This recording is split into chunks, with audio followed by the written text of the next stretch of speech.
Là, je suis vraiment stressée, j'ai un examen. Est-ce que tu aurais quelque chose pour m'aider? Ouais, mais tu viens avec ça. C'est quoi ça? T'as jamais vu ça? T'as jamais pris ça non plus? Tu vas voir, c'est un relaxant, c'est très bien. Ça va te faire concentrer ton temps. Bien, madame.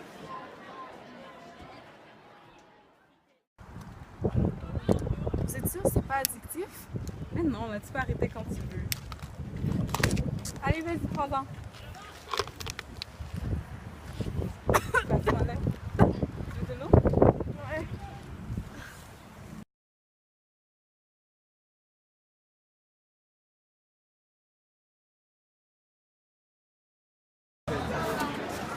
Ah, tu vas où? Je dors. Par quoi? J'ai toxé. Ben, c'est quand même un Peut-être que sa mère. Ben, on a un secteur, on a pas.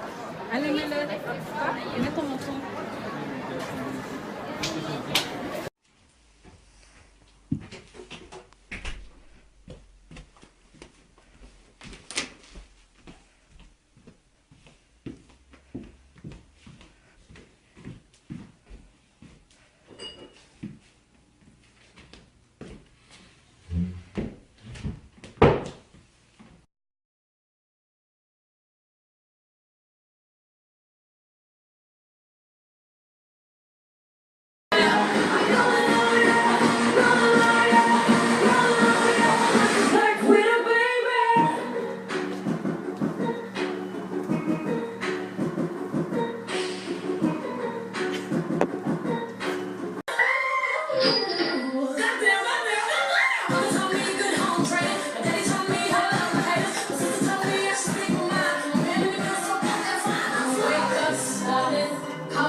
Tu viens?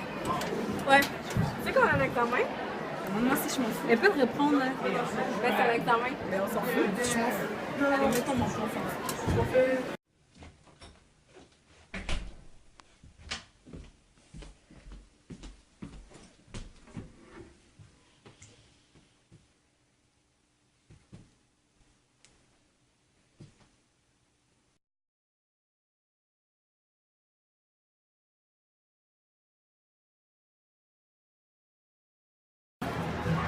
On a fini.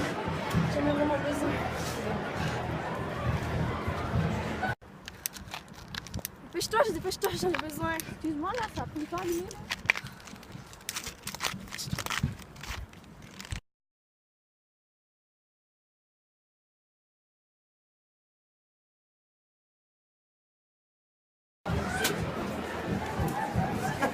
Encore? Je connais déjà la réponse.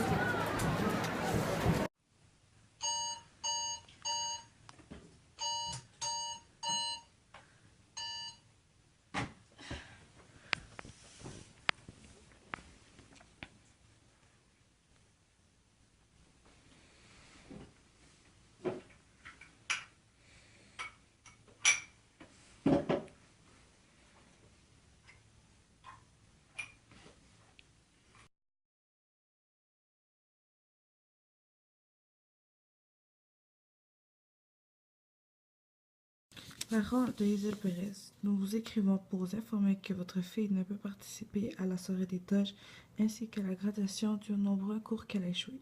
Nous l'avons averti plusieurs fois, cependant nous n'avons vu aucune amélioration dans son comportement ainsi que dans ses résultats académiques. C'est pourquoi aussi d'ailleurs que votre fille est expulsée de notre école. Pour plus d'informations, veuillez nous contacter. La directrice.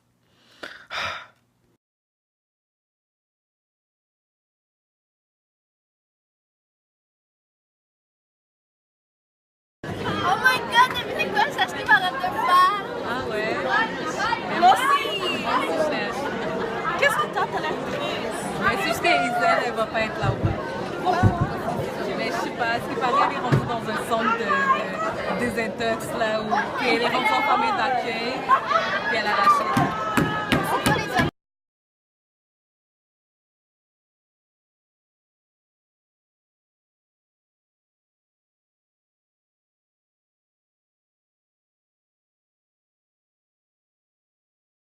Je voulais vous poser en premier, qu'est-ce qui amène la plupart des jeunes à consommer ces substances? La raison numéro un là, pour la majorité des jeunes, ça va être sûrement, ça va être en premier lieu, ça va être le plaisir. Le plaisir? Ouais, pour découvrir. Pour découvrir, ouais. Découvrir des nouvelles choses, le plaisir, parce qu'il n'y a aucun jeune, je te dirais, de votre âge qui est nécessairement dépendant tout de suite. C'est vraiment d'essayer de nouvelles choses. Oh, ça me procure du plaisir, je vais rester là-dedans quelques temps. La dépendance va où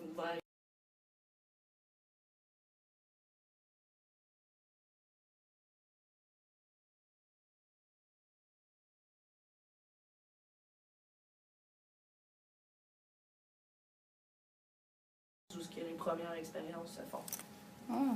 Puis, est-ce que les jeunes prennent plus d'alcool ou de drogue? En général, plus de drogue parce que c'est plus accessible pour vous. L'alcool, c'est difficile des fois d'aller au dépanneur puis de la sortir. Parce que vous Ouais. n'avez pas 18 ans, parce que vous attendez pour qu'un monsieur vous la sorte, ou puis c'est pas tout le monde qui va dire ben oui, je vais t'acheter ton alcool. Tandis que du cannabis, tu peux sortir ici puis t'en acheter parce qu'il y a des vendeurs dans l'école, c'est un peu plus accessible pour vous.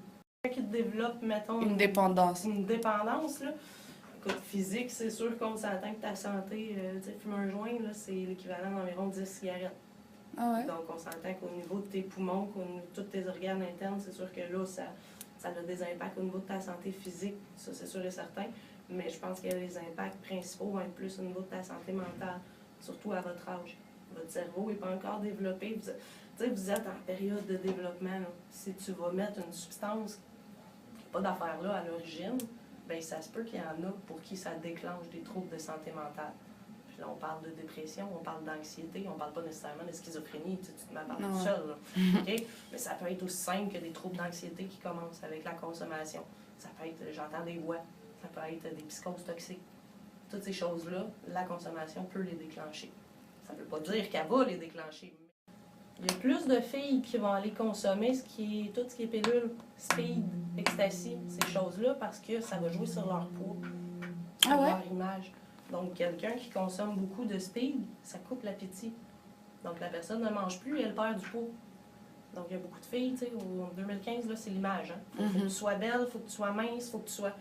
Il y en a qui sont pas comme ça, malheureusement, puis qui aimeraient ça. Fait qu'à ce moment-là, des fois, ils trouvent le moyen de « Hey, quand je prends du speed, moi, je mange pas, puis je maigris. » Ils pop pour perdre du poids.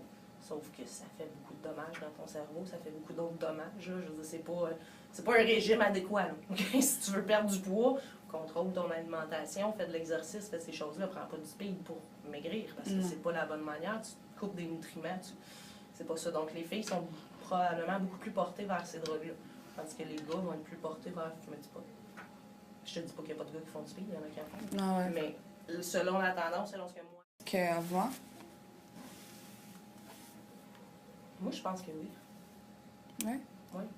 Parce que ça a été quand même banalisé. Tu sais, souvent, on va dire « Ah, je fais rien de fumer du pot, c'est pas grave. » Sauf que maintenant, tu sais, ce qui est la différence par rapport à avant, c'est qu'aujourd'hui, la concentration de THC dans le pot, qui est l'élément qui fait en sorte que tu es gelé, tout ça, c'est le THC. OK. La concentration dans le cannabis est comme 20 fois plus élevée qu'il y a 10 ans. Ce qui veut dire qu'avant, peut-être 10-15 ans, il y avait peut-être 15 de THC dans le cannabis qu'on consommait. Aujourd'hui, en 2015, il y en a peut-être 40 et plus de THC actif. Donc, la drogue est beaucoup plus forte. OK. OK? Donc, ça, puis ça reste que c'est banalisé. Donc, les jeunes vous disent, ben c'est vrai, je fume juste du pot. Tu sais, je fais pas de chimique, je fume juste du pot. Mais à 40 de THC, là, ça commence à être fort comme pot. Là. Ouais. Donc, puis vous avez plus accès non plus. Il n'y a plus beaucoup de jeunes qui fument la cigarette, qui fument bon, ces choses-là, parce que c'est tellement difficile maintenant de s'en procurer dans les dépanneurs. C'est 25 ans et plus, ils vous demandent vos cartes d'identité, ils vous demandent ces choses-là. Fait que oui, il y a peut-être plus de jeunes qui vont se tourner vers ça. C'est peut-être un petit peu plus accessible. Ben, c'est ma vision à moi, là. Ouais. Si vous auriez un conseil à donner à des jeunes à propos de ce sujet, ça serait quoi? Ça serait à propos de la consommation? Ouais. Ben, ça serait probablement fais les expériences que tu vas faire. Je dis, tu sais, on peut pas dire à la personne ne consomme jamais, mais c'est sois capable de reconnaître tes limites, puis de reconnaître que si tu commences à avoir des impacts négatifs dans ta vie, tes notes scolaires commencent à baisser, tes amis commencent à prendre du recul de toi parce que tu consommes trop, parce que tu n'es plus, ben peut-être de porter attention à ces détails-là, puis d'aller chercher de l'aide à ce moment-là, aussitôt que tu as un doute de « Hey, je consomme-tu trop? » ou tu sais, c'est d'aller consulter, d'aller chercher de l'aide, de ne pas avoir peur de ce que les autres pensent, puis de ce que les autres vont dire, c'est de prendre ça en contrôle, puis c'est ta vie, c'est ton cerveau, puis c'est un cerveau. Je pense que la drogue va beaucoup jouer sur le cerveau, surtout à vos âges. Puis un cerveau, t'en as. Tu sais, les bras, t'en as deux. Tu te casses un bras, ils te mettent un plâtre. Mais tu développes une problématique en santé mentale, malheureusement, on peut pas te mettre un plâtre. Il faut que tu deals avec ce que t'as. Fait que c'est pour ça. Tu diras que Stéphanie Lacroix est là, si les élèves ont besoin de conseils, questions, je suis là dans l'école.